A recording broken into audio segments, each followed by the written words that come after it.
Good evening, everyone. We're not expecting a fire alarm, so in the event that the fire alarm bell does sound, we'll direct you to one of the nearest set of stairs, which is either through these doors or back towards the lift and down the stairs that way. And we exit outside of the main building towards the rear car park here, and that's the fire evacuation point. If I could also ask for all mobile phones to be turned on to silent or turned off. And with that, I'll hand over to the chair of the meeting. Thank you very much. I'd like to say it's really good to see so many people interested in this meeting tonight, and so thank you very much for coming, and thanks also to all the members and officers as well. I just want to remind people to start with that the purpose of a call-in is to scrutinise whether the decision-making process had operated effectively and not the merits of the decision taken. So I'll just outline the procedure for tonight, just so you're aware. First of all, we'll have any public speakers who have registered to speak. They have up to 3 minutes each. Then we'll have the lead signatory, which is Councillor Hakewell. He will also have 3 minutes to speak. And then I'll invite members of the Scrutiny Committee to ask Councillor Hakewell any questions. Then Councillor Howes, the executive member, will then respond to the reasons for the call-in, and members of the committee will then get a chance to ask him any questions as well. And at that point, the committee will discuss and make their observations. So then we'll come to a decision. I will speak right into the microphone. Can you hear me now? Okay. Well, thank you for saying that, because obviously we don't know what you can hear. So, public speakers first, 3 minutes each. Councillor Hakewell next. Scrutiny Committee will ask Councillor Hakewell any questions for clarification, etc. Councillor Howes will then speak, and the committee will ask him any questions, and then the committee will discuss it. So can I hand over to Mr. Smith to call the first public speaker, please? First speaker is Councillor Smith, who's ward member for Rothwell and Morsley.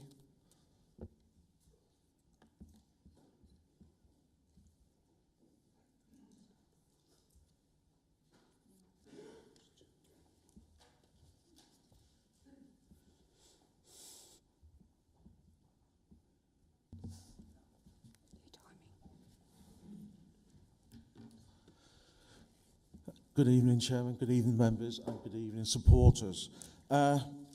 I'm the ward councillor for Rothwell, and tonight I've got 2 points to put across to the members here to listen. And the first point is the selection of Junction 3 on the A14 as a permanent temporary traveller site. I was made aware of this last summer when NCC was trying to put a bid in for government funding so they could have a permanent temporary travellers site.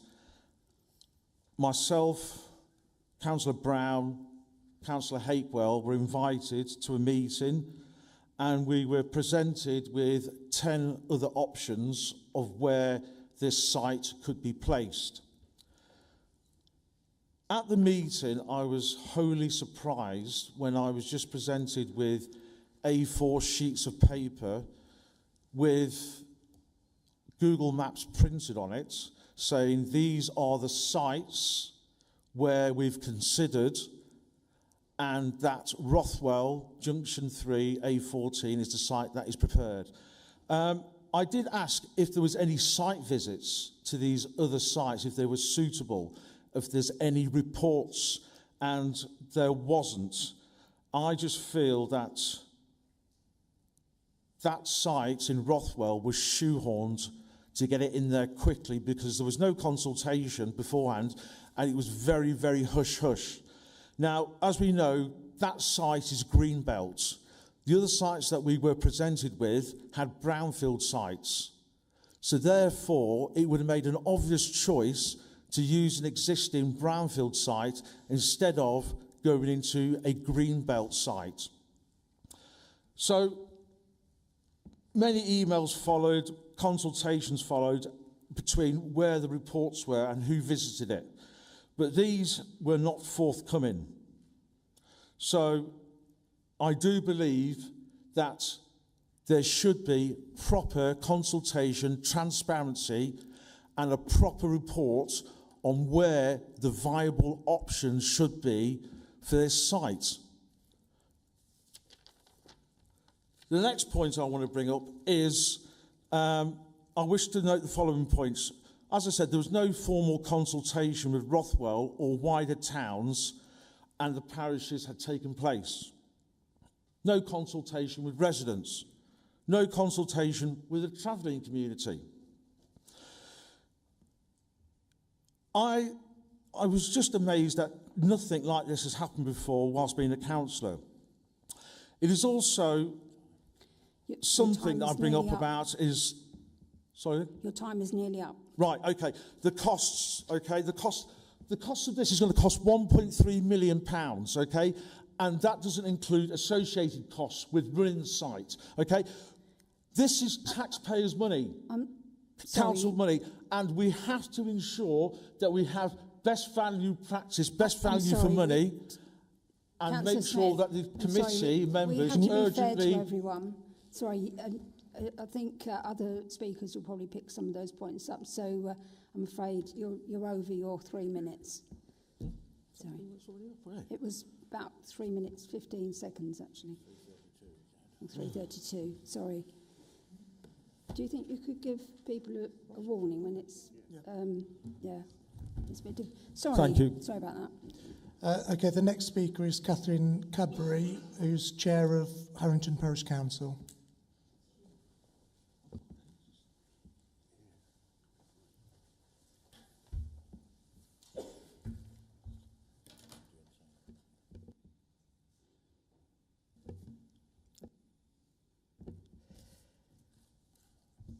I'm chairman of Harrington Parish Council, which opposes the establishment of a traveller temporary stopping site on the Greenfield site between Harrington and Rothwell.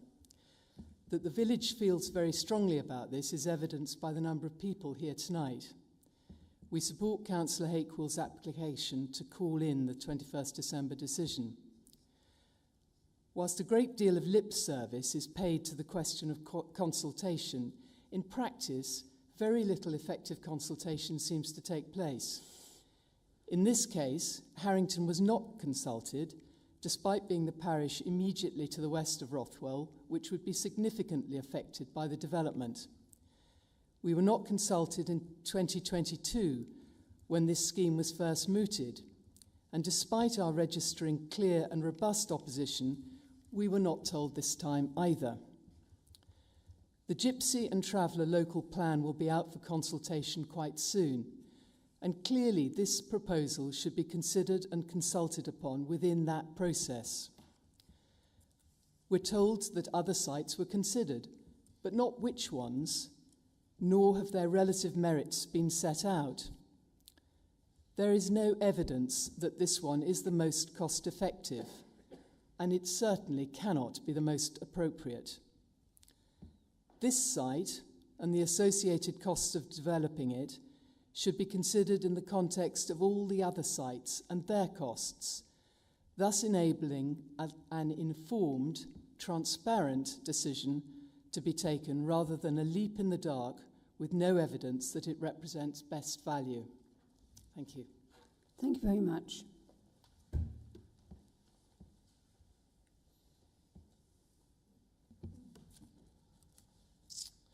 Thank you. The next speaker is Michael Blissett.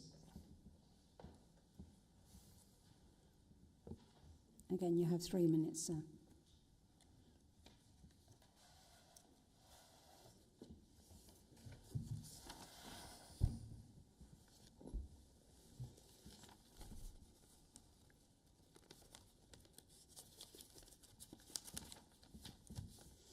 Thank you. Is the microphone on? Yeah, it's on. That's on, right. It's on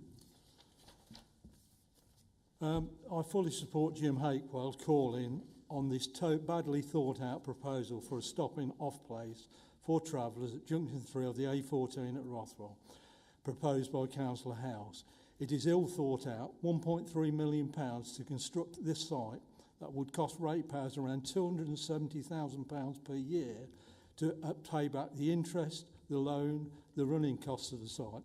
And there will be other expenses, and this would equate to £2.7 million over 10 years, and it would be an ongoing issue even after 10 years. There is no government requirement for a stopping site to be built at any point. Any stopping off-site should form part of the traveller consultation that starts this year, I think in February, and should not be built until the options have been thoroughly looked at. This site should not be built in isolation. Councillor Howes has made it clear that the site is likely to stand empty, unused for long periods of time, so there will be no income to pay back the above costs. If we do need a temporary stopping off site for travellers, then the cheaper solution would be to take one of the old lay-bys on the A43 between Kettering and Northampton and to convert it into a temporary stopping off point. They're large enough to accommodate 10 pitches. All you would need to do is put gates and a fence on each end, supply a portable shower unit, water supply, electricity, and this would cost around 50k against 1.3 million. And the running costs are around 50% less than what was proposed at Rothwell site, then surely this would be the best solution financially to the council, taxpayers, and needs to be considered.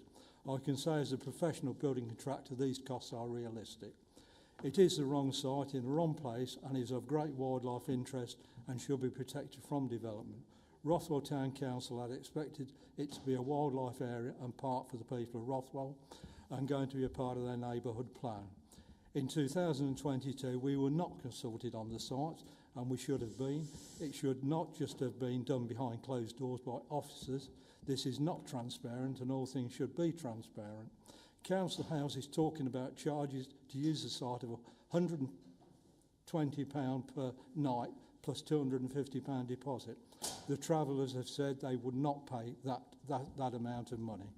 If this was to go ahead at the 10-year cost of 2.7 million, it would be an unacceptable and appalling liability to local council taxpayers that will be ongoing year You've got on 20 year seconds on year. left. As I understand it, the council is struggling to balance their books at the moment, so why would they want to commit this ridiculous project when there are so many other things that need money spending on them, social care and potholes? Thank you, Chairman. Thank you very much.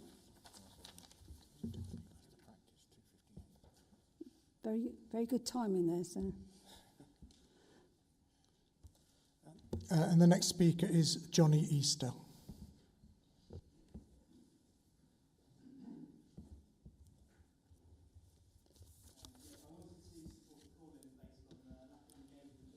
Oh, sorry, could you turn it on? Thank you. There we go. I wanted to support the call-in based on the lack of engagement with stakeholders, particularly with regards to wildlife value. Previous votes in support of this project did not appear to have discussed or considered fully the wildlife value of this site. When surveyed by the Wildlife Trust BCN on the 16th of June 22, species of interest, including birds of conservation concern, were recorded, as well as indicated species of calcareous seepages, a freshwater habitat which Natural England call out as having outstanding value for invertebrates, and is not often recorded in Northants. A summary report of the survey was written and circulated with Northants Council, and the report states, and I quote, this is a really interesting little site with a good mix of grass and scrub and stream and wet flash, adding some additional interest. 6 neutral grassland species indicators were recorded, although 3 were rare. This site is clearly of value to local wildlife, with abundant birdsong and a decent insect population, and should remain as a potential wildlife site, with good potential to become a local wildlife site. In the future, it would make an excellent pocket park for the local community. So that was from the Wildlife Trust. I would like to request that the wildlife value of this greenfield site is investigated further and alternative opportunities in relation to local nature recovery strategies are explored. There is a great deal of support from landowners and managers, environmental charities, businesses and local groups, communities who want to engage in discussion over the location becoming a local wildlife site and encourage a discussion of its inclusion into the North Hants local nature recovery strategy. Government has a goal to raise at least £500 million per year of private finance for nature recovery by 2027 and more than £1 billion by 2030. This funding would support public, private and charitable sectors to take positive action for the benefit of wildlife and people. Concerns over the topography, hydrology would indicate that the site is marginal for development and would likely see a risk of escalated build costs due to the significant earthworks and drainage at the site which borders the River Slade. Given its location being within the catchment, the site boasts the potential of improving local water quality, helping flood mitigation, as well as increasing biodiversity value. Unlocking government funding for nature arguably would involve much less risk and avoid the potential for escalating building and maintenance You've got 20 costs seconds left. Associated with this proposed development. And many in the community believe that putting this site up for development as a travellers' temporary stopping site is a real missed opportunity for local nature recovery. Thank you. Thank you very much. Okay, have we got enough seats for everybody? Okay. Is that okay, or is that blocking fire exit? Yeah. Sorry, we'll just... it's just because it's blocking the fire door. If I could just ask you to move over to this side. Sorry to be a pain. I want to make sure everyone has got a seat that is comfortable. Okay, thank you very much. So we've had the last of the public speakers now. So I'd now like to call on Councillor Jim Hakewell to tell us his thoughts.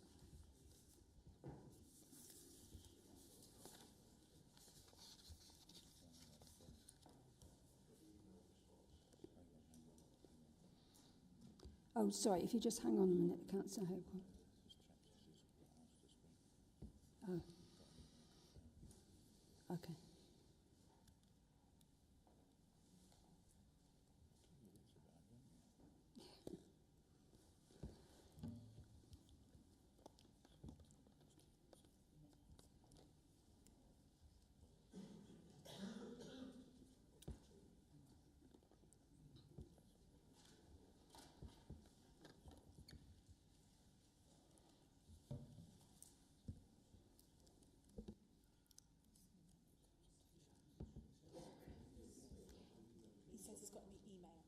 Yes, but instead of holding everybody up from speaking. Yes, I'm quite happy for that. It's, sorry, I don't know your name, sir, but yeah, we want to make sure everyone gets a chance to speak. Yeah, sure. Yeah. Okay. Thank you. I'd like to just tell us your name first. And Yeah, then my name's Carl Sumpter. I'm a local councillor for the town of Rothwell. thank you. I attend this evening as a councillor of Rothwell to support the call-in request of Councillor Hakewell and put on record Rothwell's objection to the proposal of the temporary stopping site at Junction 3 of the A14. For many years, North Hants Council has been aware of Rothwell's, and Kettering Borough Council have been aware of Rothwell's absolute intention to retain the site as an area of natural beauty. And despite many conversations, here we are for the second time justifying our position. It's the main entrance into Rothwell from the west, the M6 and the M1, so the first thing anybody will see when it says welcome to Rothwell, the historic market town, is a gypsy travellers site on the left-hand side. And whilst there are many environmental factors that have been completely overlooked in relation to this site, tonight I've chosen to focus on the lack of scrutiny prior to this being approved at Executive on the 21st of December 2023 as a capital project for 24-25, and ultimately request that the decision be reversed and that proper scrutiny of other sites be considered alongside North Hants Council's local gypsy and traveller local plan, which is nearing completion. I wish to note the following points. No formal consultation with Rothwell, and or wider towns or parishes have taken place. There's been no consultation with the residents of Rothwell, Rothwell Town Council, or the local travelling community existing in the area. The site was one of 10 to be considered. I question that all of these sites have been visited with boots on the ground rather than just photographs on iPhones. What are the recommendations that this site is more suitable over others? Have details of these other sites been considered? Have they been shared amongst elected members with fors and against in terms of location and cost of each? There appears to be a serious breach of transparency here. We have word of mouth that such a site provides the police with greater power to remove travellers on, and that they're wholly supportive of this. Where is this evidence that consultation has taken place with the police with already overstretched resources? I would ask that this committee consider the following points. They've all been taken from the government's planning policy for traveller sites on the government website, planning policy for traveller sites as revised on the 19th of December 2023. To ensure the local authorities working collaboratively develop fair and effective strategies to meet need through the identification of land for sites, the plan making and decision taking should protect Greenbelt from inappropriate development. For local You've got 20 seconds left. 20 seconds. Okay. For local planning authorities to have due regard to the protection of local amenities and the local environment. Finally, with so much attention being focused on biodiversity and how local authorities and towns and parishes can impact NCALC agenda items suggest for early January 24, the NNC really considering destroying such a site that ticks so many boxes associated with the green agenda. That's the end of your 3 minutes. Really makes no sense at all. Thank you. Thank you very much, Mr. McManus. Okay, so I'd like to call on Councillor Hake, who is the lead signatory, set out the reasons and summarise the key points of evidence given in support of why the decision-making principles were not complied with, and to present alternative options for the call-in as outlined on the call-in form. Thank you.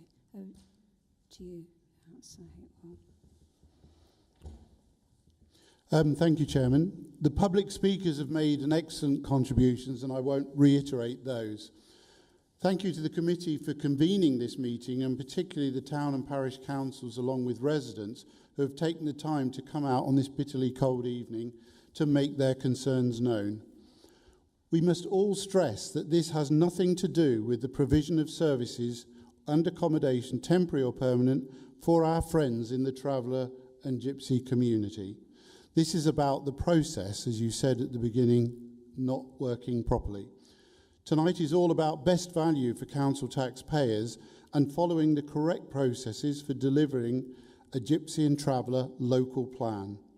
Processes discussed and approved by the council just last November. 2022 was not a consultation. I had a long discussion on this. It was an engagement, not a consultation. The reasons as to why the call-in was accepted are strong and firm, and perhaps need a little revisiting other than in the agenda for tonight's meeting. Best value transparency, alternative sites not considered. Best value full borrowing costs and not set out in the papers. Best value, the executive decision should have been considered as part of the Gypsy and Traveller local plan. Absolutely clear. Added to the process, reasons are the overwhelming belief of local people this is a sensitive and attractive site which should stay as it is. It would be very ill-advised to commence a planning application, which is the intent of the executive, when there was so much opposition to this particular situation last year. It would be walking into a situation of significant opposition, as you've seen tonight. The costs associated were not clearly stated. We now have something like £270,000 a year, which weren't stated then. The Gypsy and Traveller accommodation assessment was based on data in 2018, 5 years ago, published in 2019, and the formal councils did nothing to pursue that. So the options available in 3.3 is to refer back to the executive this decision that was made on December the 21st. and I would encourage the board to refer this back tonight so that the executive can pass this on with its best will to the Gypsy and Traveller local plan process, which starts in April to May 23 and finishes in March 2026. So I would very much entreat that the committee, the board tonight, send this back to the executive with the hope the executive will quash it and bring it forward at the appropriate time. Thank you very much, Councillor Hapewell. Okay. I thought I was going to get some advice there. At this point, I'd like to ask the members of the Scrutiny Management Board to ask Councillor Hapewell any questions. So do we have any questions from members of the... Okay. Councillor Buckingham, did you? I just wanted clarity on the charges. So somebody's mentioned £120 per night, but also £250 upfront cost. I wouldn't pay that, sorry. Scratch that, but the question was, is that I think that's probably a question for Councillor Howes, actually. Because, okay, yes. I'll wait for Councillor Howes. I think Councillor Howes will answer that shortly. Yeah. Okay, thank you very much. Sorry, Councillor Watt. Councillor Hapewell, he mentions £270,000 of extra costs. Where does Councillor Hapewell get that from? And he asserts that no other sites were considered, when we've heard from other speakers stating that other sites were considered but not considered properly. And I think he's asserting that we use a lay-by. We use a lay-by on the A43 as a temporary site, which would seem actually even more unsuitable, but it's for you. So, yes, if you'd like to. You want me to answer this yes, time? Yes, please, yeah. The first question was about the costs. A Public Works Loan Board, PWLB borrowing rate, 5.61% per annum rate, 18/10/23, assumed to give an overall rate for 1.3 million borrowed over 10 years. This would result in an interest on borrowing payment of 70,330 per annum plus capital repayment of 130k per annum, which would generate a total payment of 200,330 per annum to fund this site. You then add to that the Gypsy and Traveller administration aspect, which was about 65,000. So your 200,330 comes to 265,000. Forgive me for the uplift to 270. But those figures, Councillor, were not presented in the executive report. None of the funding and finance and capital costs were presented. Forgive me, your second question was? Councillor Watt. You asserted that no other sites were considered. Yes. Last year, when this came up before, when we were called in as councillors, we were given a piece of paper with other sites on it, which had been discounted out of the site of the community, out of the site of any other form of consultation. And at that time, I was told it was highly confidential, I couldn't share it, nor did I share it. So from that point of view, the consultation that starts in fact started April, May this year, but continues in March to April this year and goes on to 2026. That is the time when the community and those professionals advising us should show us all the different options and allow the community to have a consideration on it. So those sites were not considered at that time. And the last point you make is, as I understand it, there was some debate during that process about the lay-bys on the A43, which as you go from Kettering to Northampton, for those who have lived here long enough, it's where the road used to do a zigzag, and the new road was put straight through. There was, as I understand it, behind the scenes conversations there But the principle is that if you use those laybys, remembering that this is directing travellers to a particular location when they've unauthorised encamped, it would be very easy and enormously less expensive to use those laybys and simply direct them there, have it gated off and have it prepared with a shower or a toilet facility or whatever else. That also would allow us to work with West Northamptonshire, because believe it or not, one lay-by is in the north and one is in the west. So that was the other area that one or two residents have talked about. The cost of doing that would be minuscule in relation to this one. Thank you very much. Okay, any other questions for Councillor Hakewell? Okay, so the next part of the procedure, I'd like to call on Councillor David Howes to provide an explanation of the decision taken and respond to the reasons for the calling. Would you like to? Thank you, Chair. So the three points that we're discussing tonight. So if we start with the first one, the alternative sites were not considered by the executive, and the process of discounting alternative sites was not considered by the executive. So if I could refer members back to the executive report in item 3.3. I mean, I don't know how much more clear this could actually be for the executive. It quite clearly states alternative locations for temporary stopping places on land in the ownership of the council were considered prior to submitting the DLUC Traveller Site Fund bid and disregarded as being unsuitable.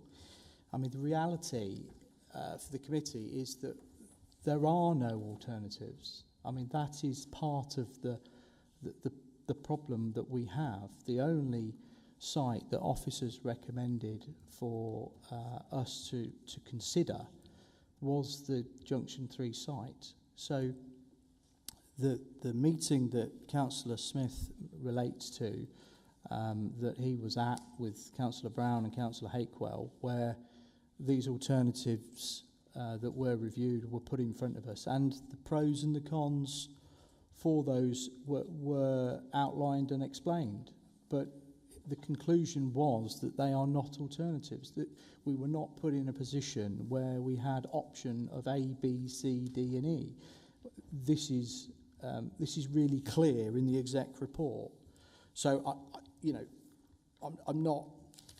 I'm not able to give you an explanation as to why there isn't any alternatives, because simply put, there isn't any.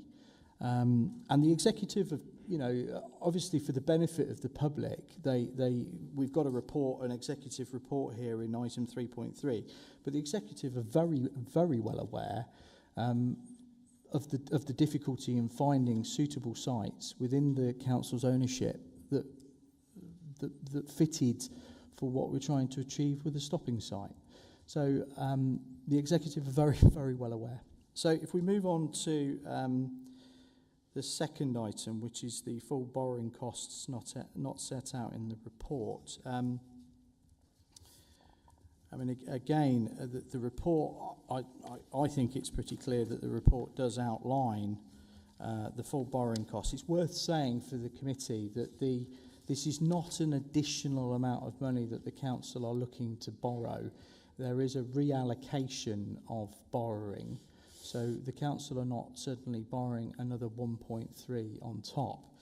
And further, I'll repeat here, furthermore, as stated within paragraph 7.17 of the executive report, the funding for this project will be taken from the Place and Economy Capital Project Development Pool, for which an assumption has already been made for borrowing and mitigated for as part of the 24-25 budget review process. So there will not be an additional cost to revenue from the project, as other projects funded by borrowing from this pool have been withdrawn. I mean, I will just slightly divert, if I may, Madam Chair, just to some of the anomalies of some of the speakers that have cited financials. Councillor Hakewell suggested that the site is going to cost £65,000. Again, if you refer to the report, it's estimated it's going to be £50,000. In terms of the costs to the travelling community, if they wish to use this facility, it's £120 a week, not a night. It's a £250 bond that will be returned subject to meeting the bond criteria. In regards to whether or not the travelling community would pay those fees, I will leave that to the members of the committee to contemplate that. I can't possibly answer whether or not they would, but if they was to stop at the stopping site, then they will be paying those fees. If they do not wish to pay those fees, then they will not be allowed to stop at the stopping site. So moving on to the third and final item, considered as part of the local plan. Right, so we already operate under the Gypsy and Traveller Accommodation Assessment from 2019. That is the current plan that we operate on. It's not an out-of-date plan. That plan is very clear that it states that we, as a local authority, in each local authority, should be supplying a stopping site. And obviously we are not supplying a stopping site. The next plan is going to say exactly the same thing. And the local plan that's being considered at the moment, and an awful lot of work is going into it, 95% of that is centric to permanent Gypsy and Traveller encampments. So in terms of trying to suggest that this needs to be kicked down the road a little bit and considered as part of the overall local plan, it's a separate audience that we're trying to cater for. So for the members of the public that may not be aware, this is not for the Gypsy and Traveller community who wish to permanently stay within Northamptonshire somewhere. This is for travellers who are absolutely travelling from A to B. And as we all know, Madam Chair, just for the benefit of the committee, we know that they stop in almost a location of their own choice, which sometimes can be greatly inconvenient and to our settled community. So the stopping site is designed for the benefit of the community in which it's to serve, but it's also for the benefit of the settled community, that it gives them a place to stay that's suitable and not unsuitable.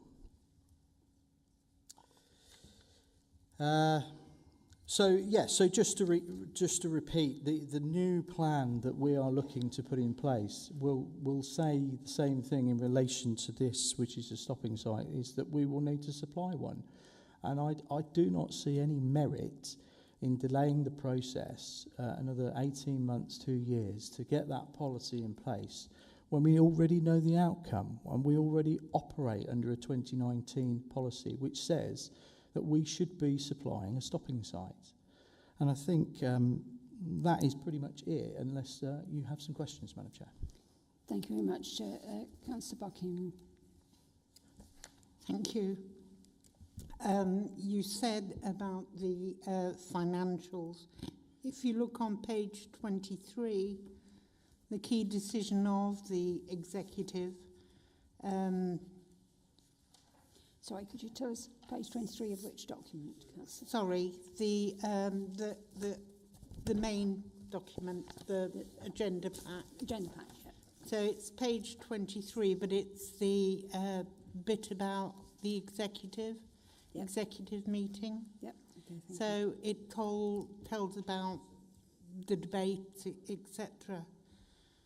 And on that page, halfway down, the key decision was that the executive recommend to full council the approval of the project being added to the 2024-25 capital programme to deliver the Travellers' temporary stopping site and establish a budget of £1,300,000 to be funded through borrowing. Although Councillor Howells just said that it wasn't any, you wouldn't need to borrow. Okay, could you answer that, Councillor Howells? Yes, thank you.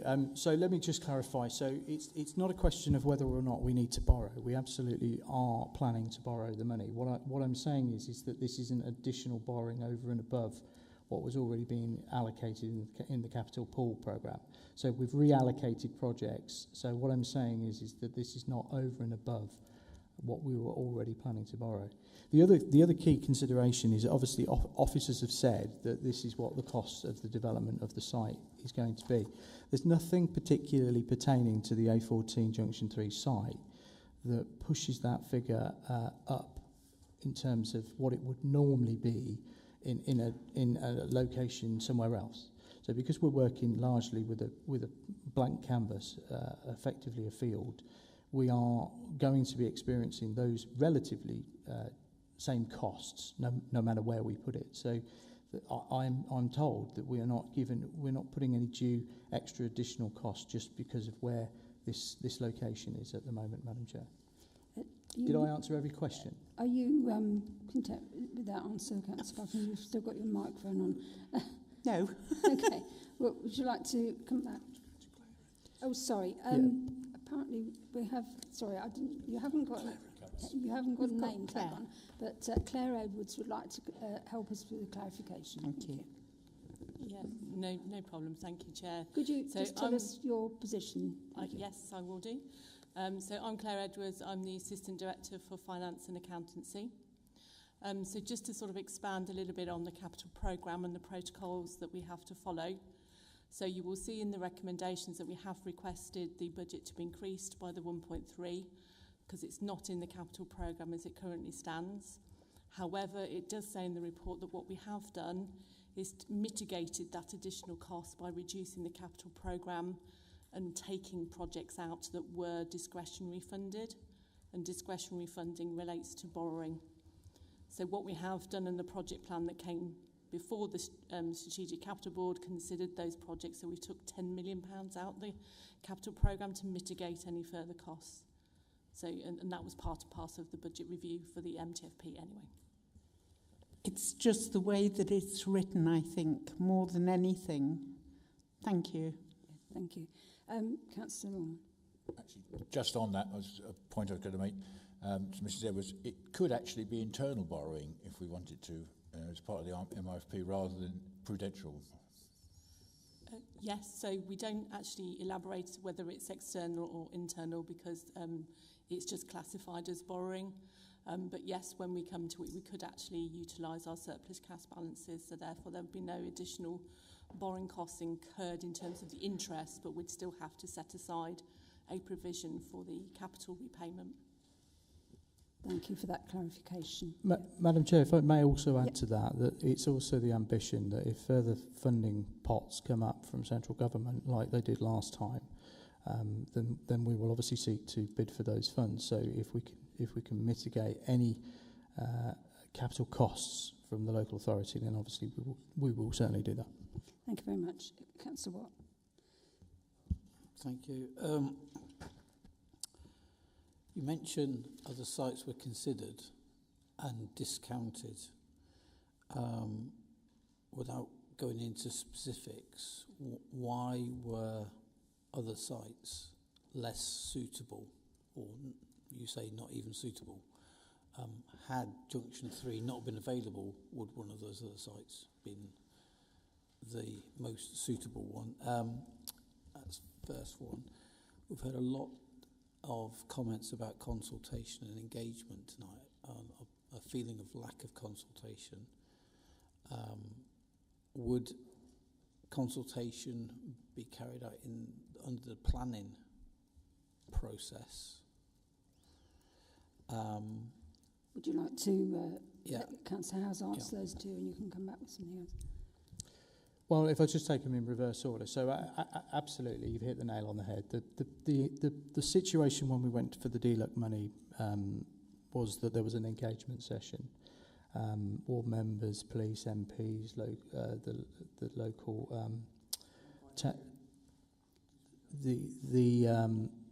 There was an engagement session, so the proper planning process is yet to start. Obviously, if this goes to planning, some of the speakers here tonight mentioned various aspects to that piece of land, and that would all play into a full planning application where all those things will be considered as part of that proper due process, and everybody will have an opportunity to have a proper consultation aspect to this and be able to have their voices heard. So, you know, the executive report as outlined was not a fait accompli. This is, you know, this is an acceptance of this. This is going to be built.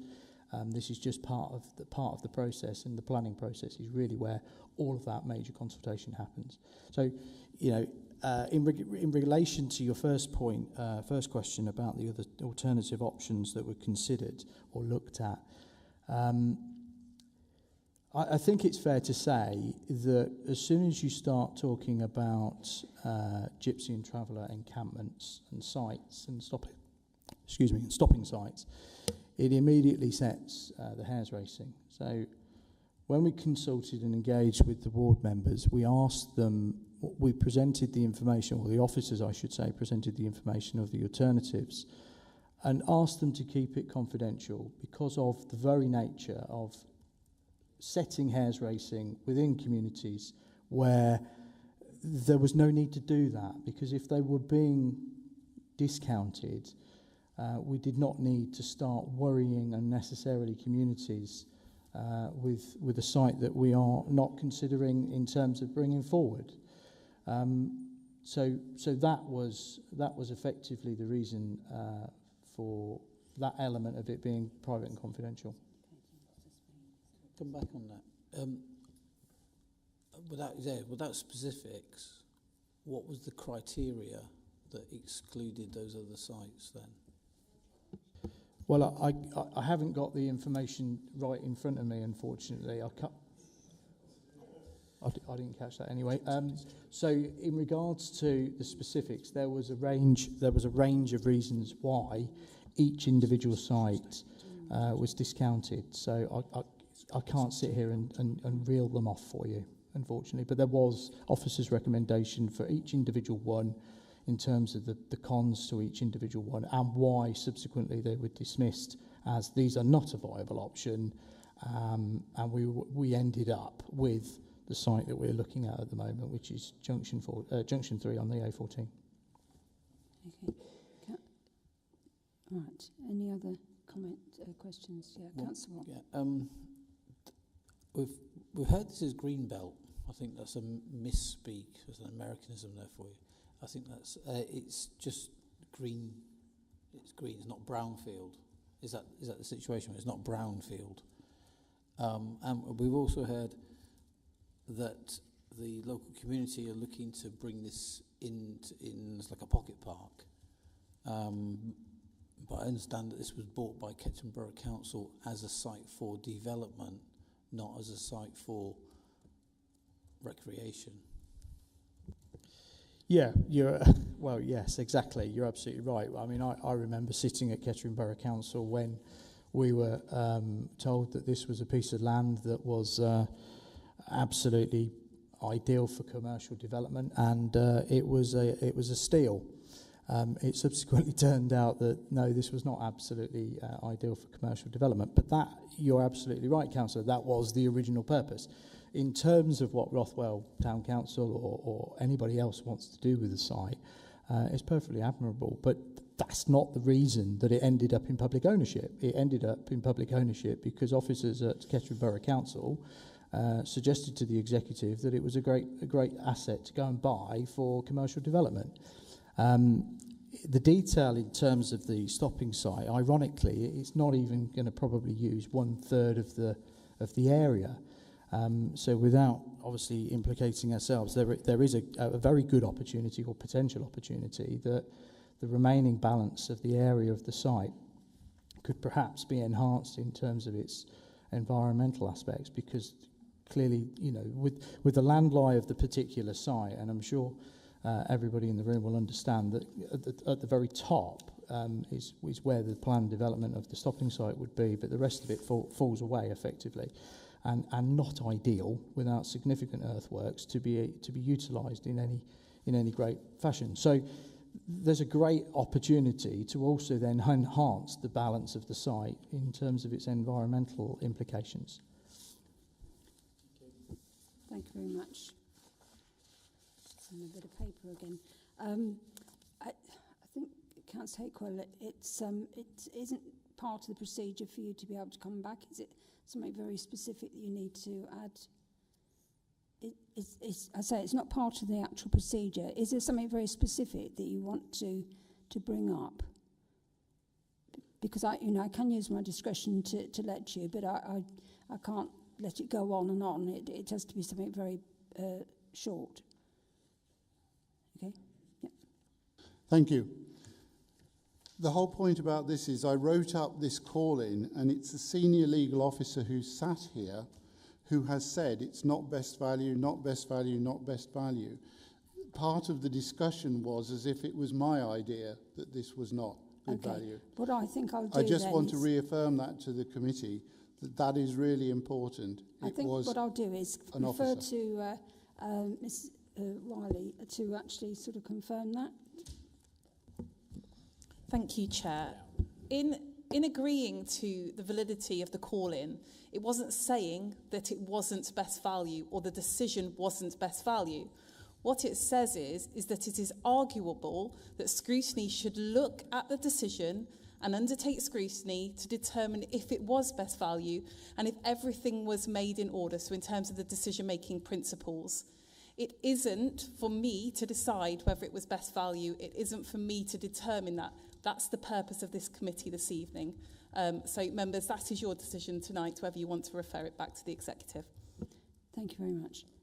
Councillor Orman, did you want to? Funny enough, Councillor Howes has just part answered something I was going to ask Mr Richardson, because he's got a lot of experience in this. The purchase of the land we just heard was bought for commercial, so can we ask where it sits in the local plan at the minute, that piece of land?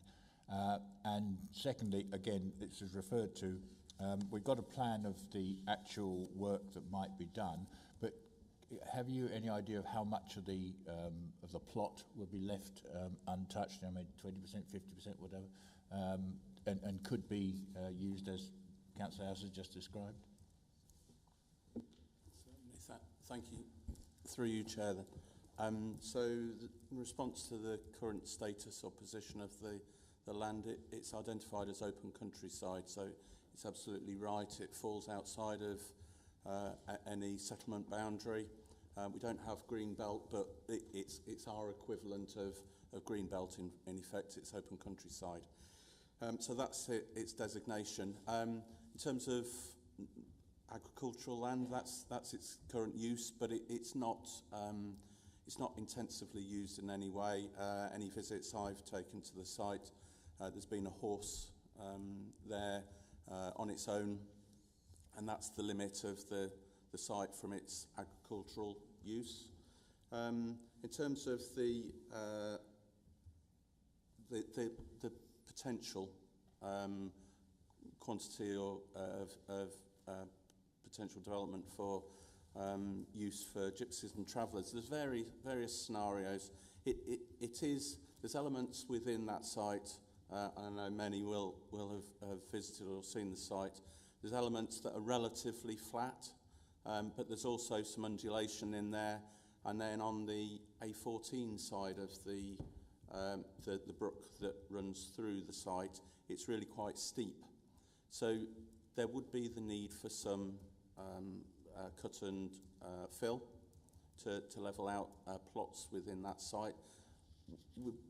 We've as officers have undertaken our own exercise, but we've also commissioned a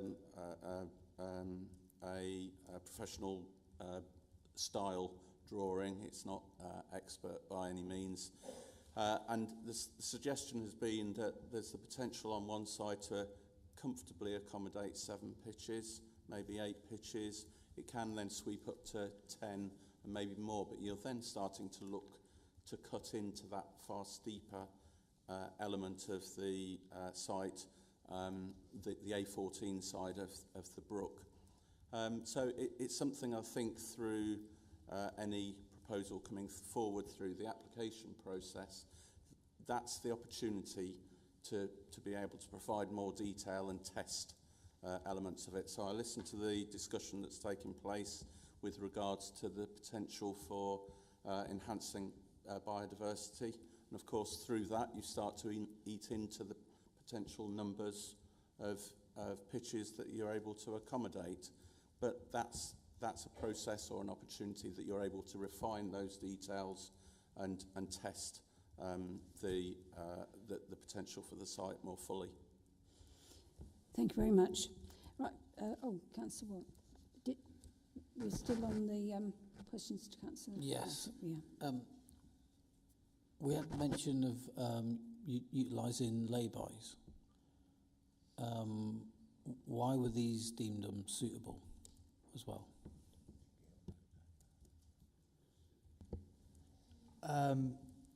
Well, the lay-bys have not been considered because it is deemed that is not providing a stopping site.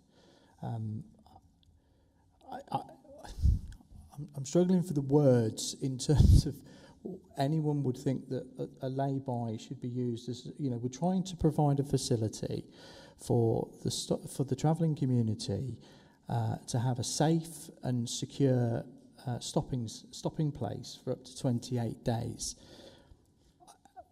Nobody, I don't think, would think that having a young family on the side of a main road that's not fenced off and secure and properly managed is an option. I'm struggling for the words on this very mere suggestion, and that's not what a lay-by is for.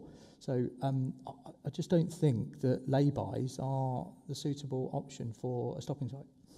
Thank you. I think Councillor Lorham, you'd like to. Thank you, Chair.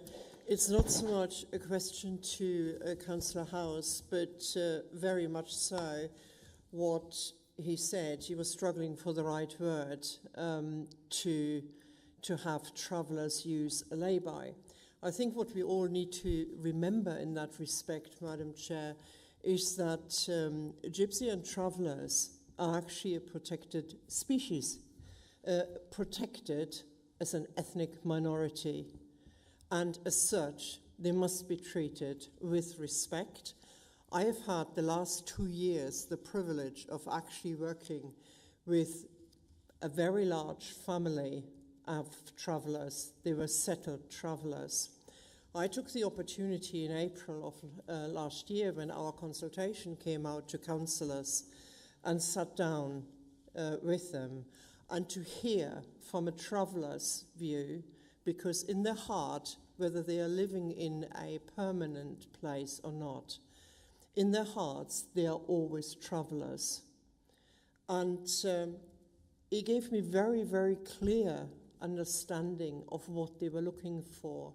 And one of the things that came out was they so desperately need some stopping sites.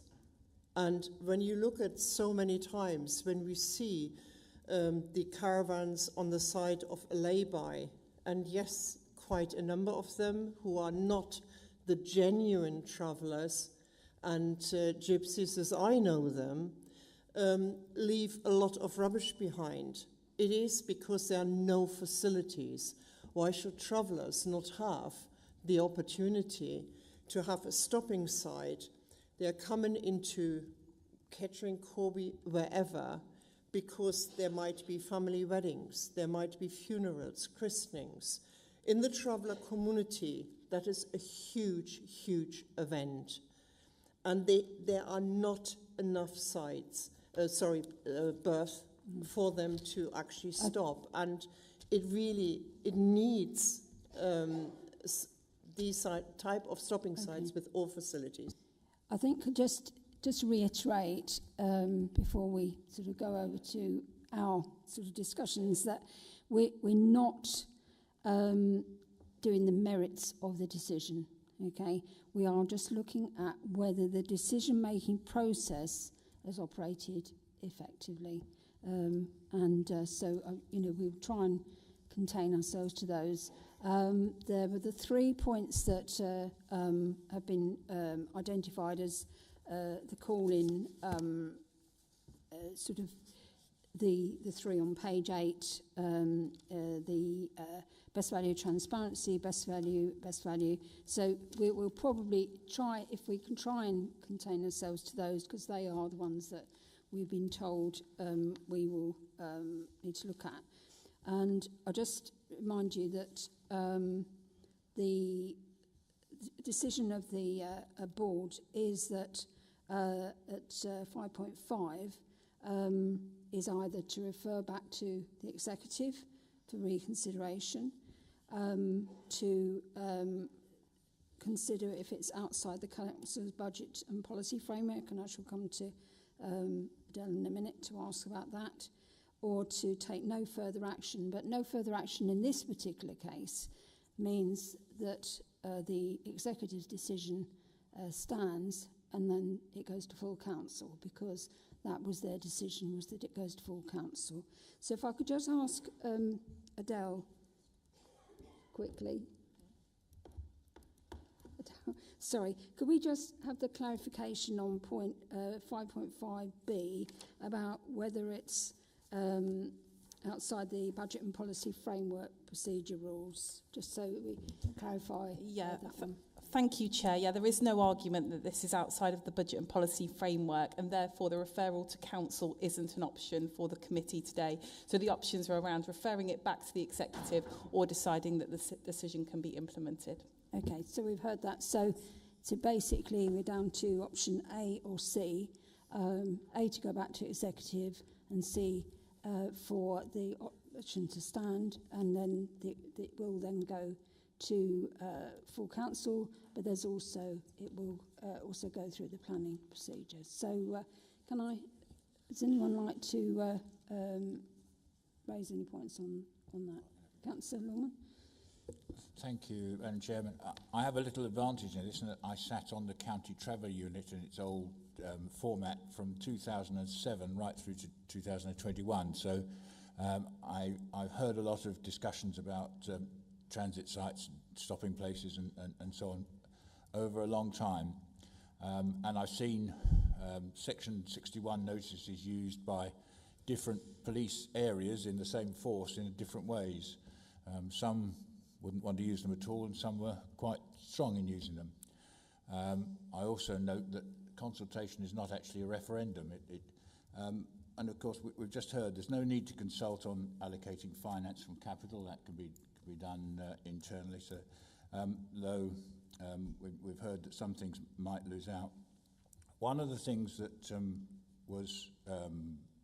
came out, I might stray from the actual things, but it's good background, is that a central site is needed. It's no good telling a traveller in Ecton that he's got to go to Nassington. You have to have a reasonably central site. It also has to be owned by the council, and I know that a number of the sites that were suggested were not owned by the council, and also I can assure you that over that time from 2007 onwards, the A43 lay-bys were mentioned a number of times, but they were not allowed to be used, partly because they're adopted highway still, and other legal reasons, and also the fact you have to give the travellers a certain amount of facilities, and they were just not able to be put on those sites. The site is necessary for social value. It's not, when we talk about best value, there's not just finance. There is also the social value of the lifestyle of the travellers and the lifestyle of the residents who are affected by unauthorised encampments. And we've all seen that the staff have been forced to clear up sites, private sites, schools and so on have been closed because of, and this would a transit site would act as a deterrent for people or for travellers to using the wrong sites, because they knew, and it might even be a deterrent to come to Northamptonshire because they know it's that's what will happen. And of course, well, I know from my days on a district as well, we spent a lot of money target hardening sites and clearing up. So, I mean, I don't think there's any discussion that the site is needed. I'm aware there were alternative sites, and many of them were next to established traveller sites, and it is not good practice to mix travelling families, sometimes different origin, but different families, and often that's when you get issues. And the Northamptonshire Travel Unit, as it is, was consulted and has pointed this out in a number of cases. So I know that other sites were looked at and ruled out for that reason.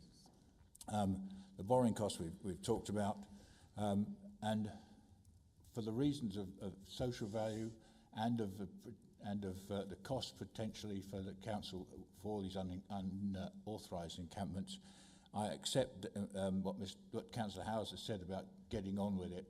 I can't see any reason to delay. Given that we were talking about it in 2007, that's delay enough for me. Thank you. Okay.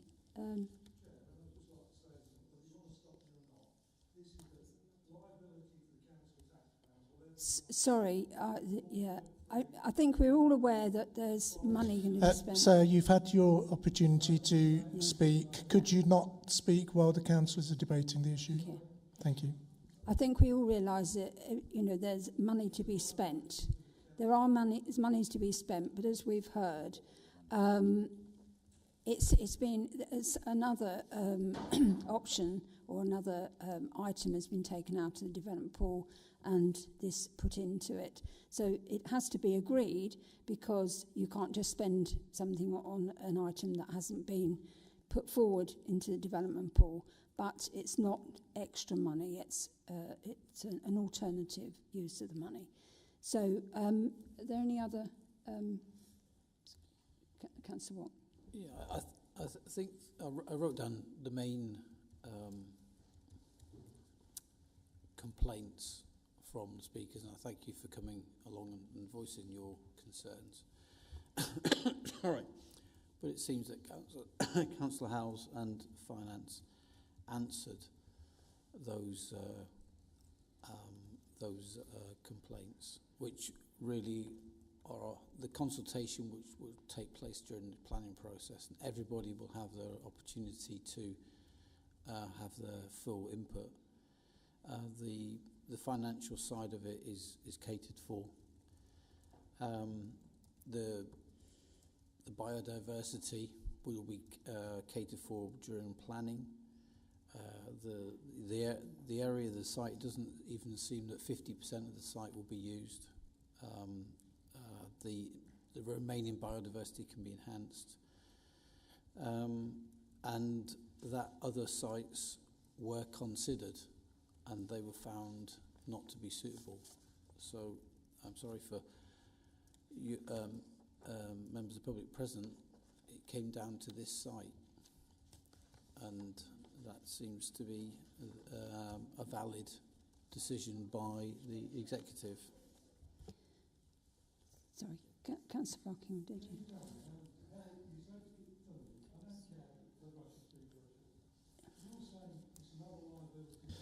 Sorry, you can't speak. Yeah. You can't speak. I'm sorry.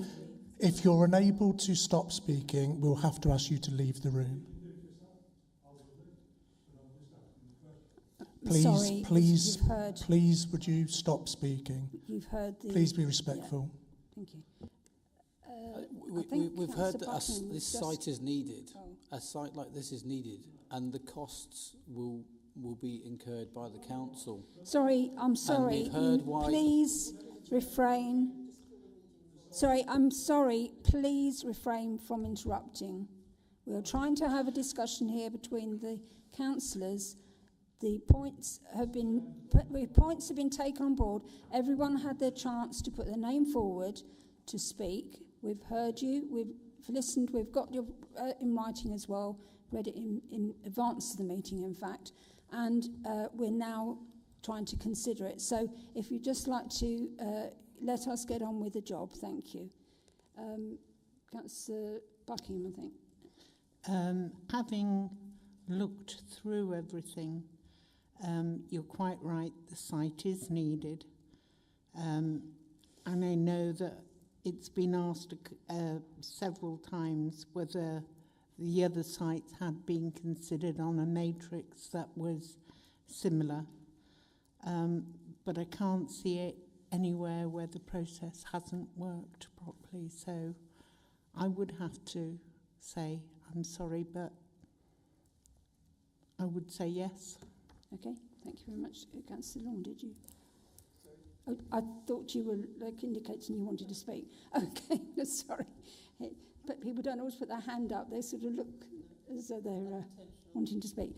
Yes, so, I mean, of the three items here, the best value transparency alternative sites, I mean, we've heard that alternative sites were looked at originally, and that officers recommended this site as the only potential in the ownership of the council. Now, that it's not a case of whether the members of the public and that the Councillor Hakewell think that that is the correct decision. That is the point. Is that has the process been gone through? Okay. Now the process was that these sites were looked at and they were discounted. Now the borrowing costs being set out within the executive report has explained that they were taken out of one pot and put into another. So it's still money that the council was likely to borrow. Otherwise, it's not necessarily for this project, but for other projects. And the consideration of whether it should be delayed, it's basically just delaying it until the Gypsy and Traveller local plan are put in place. That again, the members of I haven't heard anyone say that they think that should be delayed because of the need for a stopping site. Now we've seen in the papers that the reason for the stopping site, and we've seen that we've heard from Councillor Lawman, and I know from experience as well that this has been talked about for many years of having a stopping site. Whether this site is the right place is obviously the point of dissension, but we are not looking at whether the decision on this site is the correct one. We're looking at whether the executive went through the correct process. Now, the executive looked at, you've got the executive papers, and it seems as though, from what members have said, that they don't feel that that process was incorrect. But let me just remind you that the executive, in their decision, said that it should be referred to full council. Then this isn't something that, because it's decided by our executive, it just goes ahead.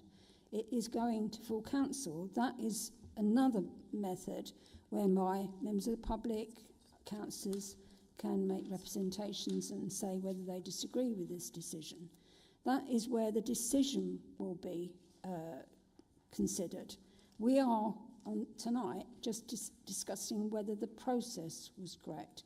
The final thing is that if it does go ahead at full council, is it has to then undergo a full planning process, and that again is where the members of the public will be consulted. There's full consultation, and the recommendations will be agreed or not at presumably a planning committee. So it's not the end of the process, this. Councillor Bucking, you have your light on. Could I just clarify? Sorry. I do apologise. That's why I thought you wanted to come in. Yeah. Sorry, Chair, just to clarify, the decision regarding the site has been made by the executive. The recommendation to full council is about the budget, is about the money that needs to be spent. Oh, right, sorry, yeah. So obviously, but it is going to be discussed by full council, let's put it that way. That's why I was saying that the executive have decided on this site but they have said that they need it to go for council because of the finance, because it's over a certain amount, it has to go to full council. So just to confirm, it is just the spending that's going to full council, the merits of the site, etc., aren't being discussed at full council. Yeah. Just to clarify that. Okay, sorry, I might have misled on that. Okay. The planning process will be gone through and there will be consultation at that stage.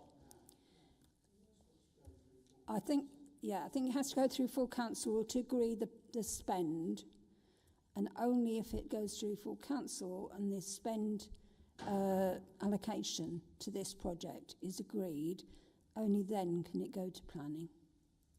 Okay, so I understand it. Am I correct? Yeah, okay. Right, so we've anyone else wants to discuss it, but I think we've covered it. Councillor Lawman. Chairman, thank you. In view of the discussion that was had and the comments, and I do thank the public for coming here, and it may not necessarily what Councillor Hakewell wishes to hear, but Councillor Hakewell, if you would extend the courtesy to me to let me speak, I would be very grateful. Thank you very much. And with regards to on page 8 of our paper, in 5.5, Madam Chairman, you already referred to item B being out. I cannot see any process failure by the executive in reaching their decision, and I have comfort in 5.5c, especially as we know that the discussion about the 1.3 million will be a decision by the full council anyway, and I therefore propose, unless there is another discussion, that this committee follows 5.5c, because it was a decision by the executive. We have not come to any conclusion that there was a process failure, and I'm sure, Madam Chairman, you will put that to the vote, and therefore I propose that 5.5c is being applied. Thank you. Yeah, I'm just to make it absolutely correct. The recommendations are also, it's repeated in 3.1, so it's actually 3.1c that would be, but it's exactly the same wording. So yeah. So can I come back on that? It's just 3.1c, I think, yes, is what we're voting on. So that's it's exactly the same wording, though. So it was just a repetition. So. Yes, sorry, I'll read that out. So it's following consideration of the call-in in respect to travellers' temporary stopping site land at junction 3 of the A14 Rothwell, and the reasons given that have been deemed as valid, the Scrutiny Management Board is asked to decide to take no further action and note accordingly the original executive decision will be effective immediately. And that is option C, the last part that I just read out. So we have a proposer that we go with that option, which is decide to take no further action and the executive decision stands. I have a proposer. Do I have a seconder? Councillor Graham Lawman has seconded it. Well, I second that. I've heard nothing to lead me to think that the executive will make any different decision. We've heard that alternative sites have been considered, the borrowing costs were included, and we've also heard from Councillor Howes that it wasn't necessary to wait for the traveller local plan. So on that basis, I'll second it. Yeah. Okay, so we have a proposer and a seconder. We don't seem to have the pink or red, green papers, so we'll just have a show of hands, please, to all those in favour of that proposal. Okay, that is unanimous. Okay, so I thank you very much for your attendance tonight. I know it's not what you wanted to hear, but we feel that that process was done properly. So please drive carefully on your way home.